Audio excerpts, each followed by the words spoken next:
looks like renal pelvis dilatation. Always question whether that could actually be cystic renal disease, but these are all communicating with each other. To me, that looks like renal pelvis dilatation. Do you agree? So once we've got that kidney into view, we then update and then go back to the transverse section, keeping that kidney into view, and then going to the opposite side, and then examining the exact same process, choosing the kidney on the opposite side, and then rotating this kidney. So you end up demonstrating both kidneys side by side, and then you ask, is there a duplex system on this side or not? And you're looking at the renal parenchyma, and you're looking to see whether this is multicystic dysplastic or whether this is pelvic haloceal dilatation. And as we look at that, I'm not sure if you agree with me, Suku, but I think that's pelvic hylectasis. I don't think it's multicystic dysplastic. And since I've got both kidneys in view, it's at this point in time then I will take a measurement from the superior to the inferior pole on both sides, and there's a chart for renal lengths. And at 19 weeks of gestation, they are normal renal lengths in those kidneys, and I'll save that image to file. I'm happy in a sense with the parenchymal appearances on both of these with normal cortical medullary differentiation. So that's the first part of assessing the renal tract.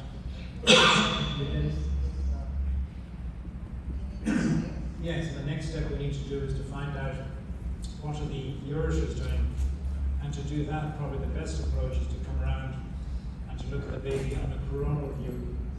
So we come around to the coronal view, we then see whether there's any dilatation of the ureters. I mean, you see that serpiginous appearance coming down from the kidneys, and you then ask, are these connected to the kidneys? Because it looks like ureteric dilatation. And this is a very mobile baby, but I try and get that coronal assessment because I want to know that multicystic space. Is that a serpiginous dilated ureter related to bladder obstruction or any degree of obstruction? So as I look at the kidney and follow it down, where I'm following is this point here where the ureter leaves, and I'm tracking to see whether there's vermiculation. As I track this, I come down, following the ureter, see if I can see it all the way coming down. I can't quite get that connection on both sides. So then, once I've got that appearance of that cystic space in the pelvis, I'm still uncertain as to what it is. So the next step after examining both kidneys and examining both ureters without being convinced that it's connected, I then move to, actually just look on this side for a second, folks. There may be a connection on this side. Just follow this down. This may be connected with this kidney, so that may be a hydroureter, or I would probably call that a megaloureter. So that to me, ureter, yeah. So gross dilatation of the ureters. Yeah, and when I've got it in that view, just seize the opportunity and take a volume. Stop breathing, hold your breath. 5, 4, 3, 2, 1, breathe away normally. And I'm just going to save that, and I'm going to come back to that later. But just since it was in that position, seize the opportunity. So the next step is then to come across into an axial section. And in an axial section, I want to now look at the coordinates. Okay. So Mitsuka's asked me to show the bladder, which is a very important point at this stage. So the best way for me to work out whether that is bilateral hydroureter or whether it is a urachal cyst, a complicated urachal cyst, is then to put on colour. Now when I've got the colour on, I want to set my background and I want to turn the background on. And if I demonstrate that with slow flow, two umbilical arteries, yeah. Usually the umbilical arteries are along with the bladder wall, right? Correct. And as I do so, the question is are those cystic spaces dilated ureters within the bladder? So are these urethral seals? And to me, they look like bilateral urethral seals. So I think this baby has got bilateral urethral seals leading to obstruction and pelvic haloceal dilatation. And she's 19 weeks of gestation now. My worry is that will ultimately lead to bladder outflow, tract obstruction, and the lipovolume will drop. The bladder, because the lipovolume is normal, these urethral seals are not obstructing outflow just yet. But I think with time, these are going to obstruct. And if they do obstruct, they do very well with shunting. So I'll put in a ureteric, sort of a ureteric to amniotic fluid shunt. So you put it into this is one urethral seal here, and then this is the other urethral seal here.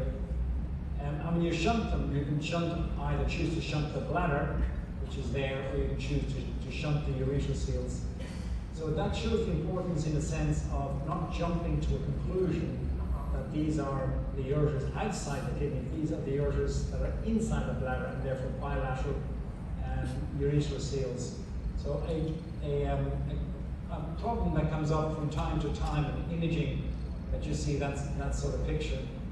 Odd combination that the baby has both the finding that Ritsuko's gone through in all detail in terms of looking at the brain abnormalities from severe ventriculomegaly.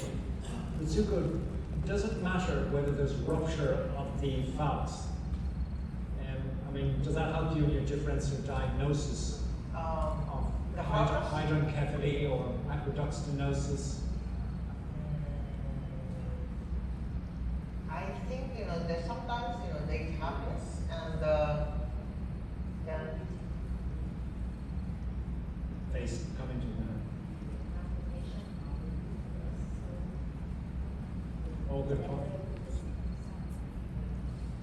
So hydrococcus. So you want to raise a very important differential diagnosis. Tell me if I'm right, Ewan, but you're wondering whether it's possible whether this baby has got a hydrococcus. Yeah. It is a female. Could be. And absolutely. It could be a duplicated system with a uterine didelphys with a imperfect hymen. Really good suggestion. Yeah, very good suggestion. So to do that, I want to know the gender of the baby. As a general rule, we're jumping all over the place. You did, Joe. It is going. Yeah. So that's a very important differential. To include that differential, I want to come along and get a sagittal section. So let me see if I can do that. Because as a general rule, with the hematococcus in a duplex system in a fetus, it tends to have a tubular appearance to it. And I feel when I look at that it's not quite tubular. It probably fits more with a bilateral urethral seal with pelvic hylectasis. Because if it was just an imperfect hymen with a didelphys that's obstructed, it would be less likely to have pelvic calyceal dilatation. That would be less likely, but absolutely a really, really important differential diagnosis.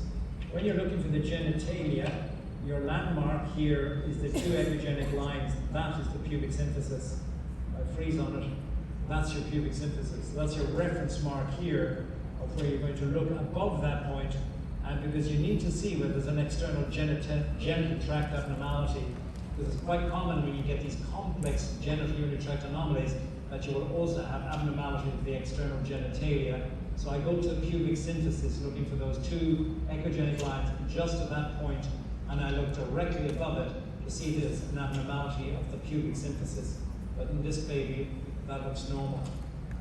If you come back to just looking at the babies, with my question, Mitsuko, just coming back to you, when you see can you walk me through hydranencephaly versus aqueduct stenosis, the things that I should look for to distinguish between the two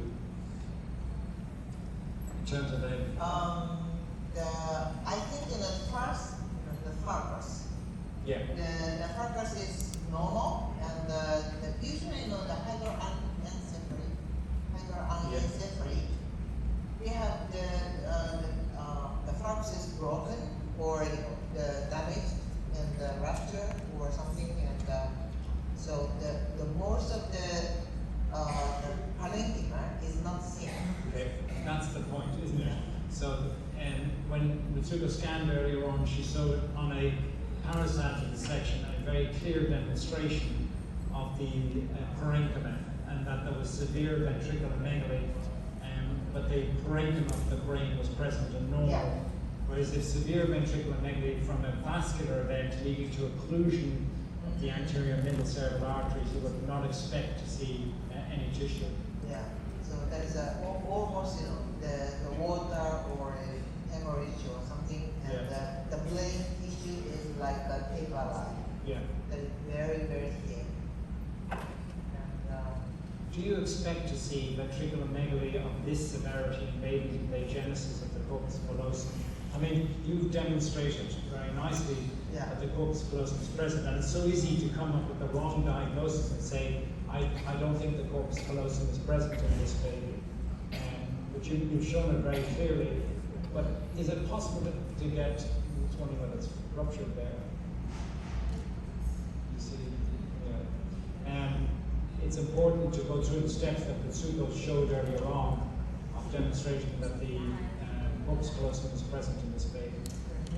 I was wondering whether the thalamus is ruptured. Did you just come across just this point here? Yeah, it's ruptured. If you're ever suspicious whether the thalamus is ruptured, just sometimes tapping the baby's abdomen can help you work out. But this baby is so mobile. yeah. And sometimes shaking, Yeah. and then the corpus is. You can see the choroids going across the midline. I'm just wondering at that point there, because on axial imaging I just got the impression that there was rupture of the thalamus just there. It's hard to tell, yeah? But it might be. Yeah. Okay. We're going to the next one. Okay, just one other thing we want to just mention of just looking at the baby's hands. We did look at the, just to check that there wasn't any adduction of the thumb. And so we just come across to look at the fingers in a little bit more detail. And it's been impossible to see the baby's hand because it's been so active. The thumb looks normal. Yeah, you've got a very clear view of the thumb. And the hands are clenched inside. Maybe we'll try the other hand. So we'll go down to the arm, shoulder, and then over to this hand. So we can see the little finger. Yeah. Oh, baby, stop moving. Let's go and try that hand again. Down to the hand. The baby in the transverse position, that they are very movable. Yeah. So mobile. Yeah. It's a little bit like us after 2 gin and tonics.